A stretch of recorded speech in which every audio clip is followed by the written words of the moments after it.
నమస్కారం అండి. నేను మీ రంజిత్ కుమార్ ద్వారా ముచ్చిక. ప్రస్తుతం కొంతమంది అధికారుల తీరు ఎలా ఉందంటే, అవినీతి పరులకు, తప్పు చేసిన వాళ్ళకి కొమ్ము కాస్తున్నారండి. వాళ్ళ తీరు మారట్లే.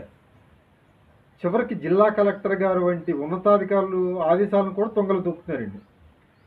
వీళ్ళు ఏమనుకుంటున్నారంటే, మహా అయితే ఏమవుతుంది, మమ్మల్ని సస్పెండ్ చేస్తారు, లేకపోతే మెమోలు ఇస్తారు, అంతే కదా, మమ్మల్ని ఎవరు ఉద్యోగాల నుంచి తీయలేరు అనే ఒక ధీమా అండి వీళ్ళకి.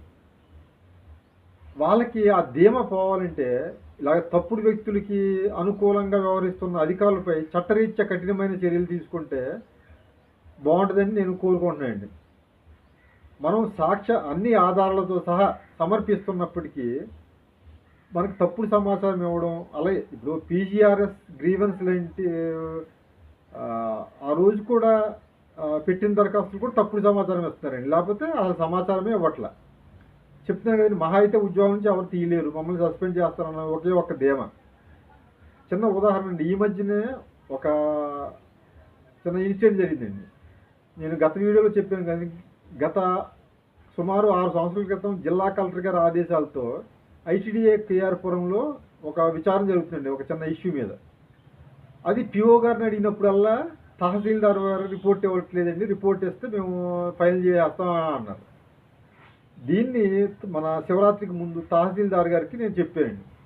సార్ ఇలాగ తమరి దగ్గరే చెప్పారండి, ఇలాగ పిఓ గారు ఇలాగ మీ రిపోర్ట్ ఇవ్వట్లేదట, ఆ రిపోర్ట్ ఇస్తే ఇది అయిపోద్దండి.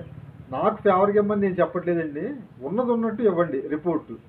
గత తహసీల్దార్ ఇక్కడ బొత్తుల సుమతి గారని మేడం గారు ఇక్కడ పనిచేసినప్పుడు అలాగే ఐటీడీ పిఓ గారు 4 సార్లు గడువులు అడిగారండి.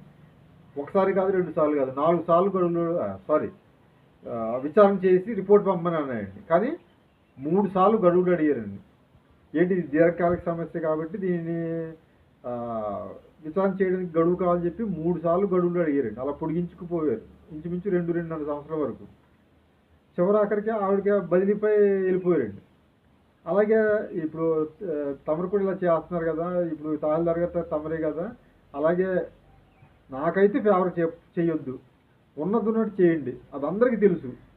నా దగ్గర అన్ని రిపోర్ట్స్ అన్నీ ఉన్నాయి, గతంలో ఇచ్చిన అధికారుల నివేదికలు అన్నీ ఉన్నాయి నా దగ్గర రిపోర్ట్స్ అని చెప్పి అన్నాను. కానీ ఇప్పుడు ఈ 3 నెలల తర్వాత, ఇప్పుడు ఈ మధ్యనే ఎవరైతే తప్పు చేసే తప్పుడు మనుషులు అన్నామో వాళ్ళకే ఫేవర్ ఇచ్చారండి రిపోర్ట్. అంటే నేను అనేది ఏంటంటే, ఎవిడెన్స్ అన్నీ ఉండగా మీరు తప్పుడు సమాచారం ఇచ్చేస్తున్నారు.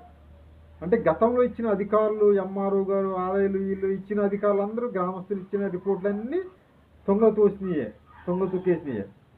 అంటే మీరు కేవలం మీ స్వలాభం కోసం, ఇంకొంత కోసము నాకు అయితే ఇది లేదు, తెలియదు. కానీ జిల్లా కలెక్టర్ గారి దృష్టికి తీసుకెళ్తాం దీనికి. అసలు మేడం గారు అయినా దీనికి ఇటువంటి అధికారుల మీద చర్యలు తీసుకోవాలని చెప్పి ఇక్కడే ఒక్కటే కాదండి, రాష్ట్ర వ్యాప్తంగా కూడా ఇటువంటి తప్పుడు అధికారులు ఉన్నంత వరకు సామాన్యులకు ఎప్పటికీ న్యాయం జరగదండి.